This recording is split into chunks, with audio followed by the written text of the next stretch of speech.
Ce 9 avril 2025, l'heure est au bilan au conseil départemental de Ziguinchor, qui a abrité un atelier de soutien aux initiatives de développement en agroforesterie en Basse-Casamance. Nous avons voulu organiser cet atelier pour faire un bilan technique des projets que nous avons conduits depuis 2017. Des projets de développement de la région de Ziguinchor qui concernaient de faire un reboisement au niveau des rizières de Baline dans le département de Bignona, mais aussi des reboisements avec la mangrove. Nous connaissons un peu l'importance de ces reboisements-là. Pour les rizières de Baline, c'était pour la fertilisation des sols et permettre d'avoir de grands rendements à ce niveau.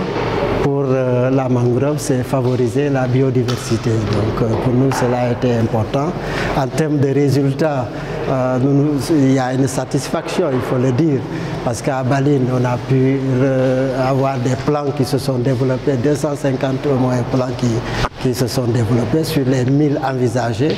Mais la mise en place de la pépinière va permettre de continuer ce reboisement-là et d'avoir des résultats plus améliorés.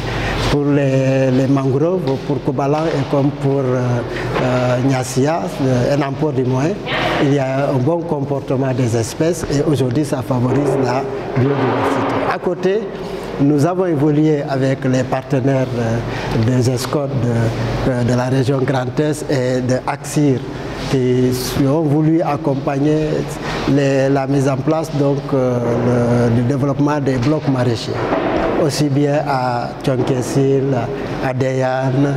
Dans le cadre de ce projet de coopération décentralisée entre l'entente interdépartementale de Ziguinchor et la région Grand Est en France, des femmes issues des 3 départements de la région ont été formées à l'agroforesterie, une initiative accueillie avec satisfaction par ces dernières. La coopération interrégionale, et ensemble ils ont travaillé quand même à accompagner ce projet, ce financement d'accompagnement à l'accès à l'eau, à la formation, au développement du maraîchage.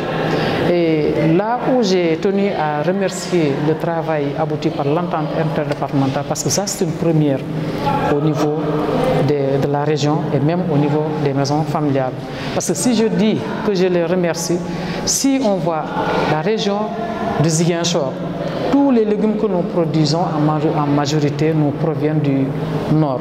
Et aussi qu'à Ziguinchor, nous avons de l'espace, nous avons des terres, nous avons des femmes qui sont là. Et nous avons des jeunes un peu partout qui peuvent vraiment développer ces activités maraîchères pour quand même accompagner leur autonomisation en produits maraîchers et aussi leur autonomisation en consommation et même en finances, en ressources. Que si bien comme l'entente a pensé à financer ces genres de projets, même si ce n'est pas trop grand, mais c'est de la valeur ajoutée au niveau de la région.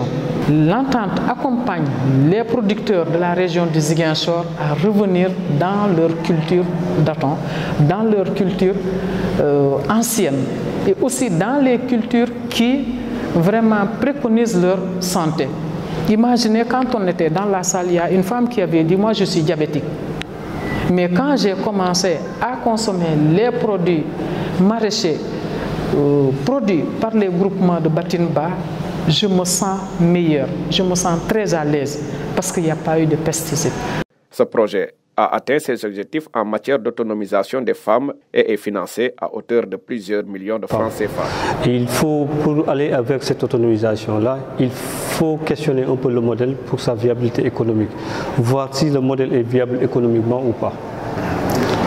Et aujourd'hui, on a en fait, avec la participation de l'ensemble des acteurs et éventuellement les services techniques, donc qui s'occupent un peu de l'agriculture, notamment l'ANCAR et les autres, on a pu en tout cas recueillir des éléments qui peuvent demain aider à la prise de décision.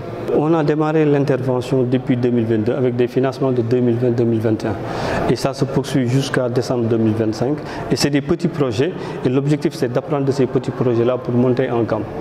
Et cet atelier-là nous permet en tout cas de voir s'il faut monter en gamme, qu'est-ce qu'il faut faire. Globalement, si on cumule les 4 projets, on est aux alentours de 85 millions.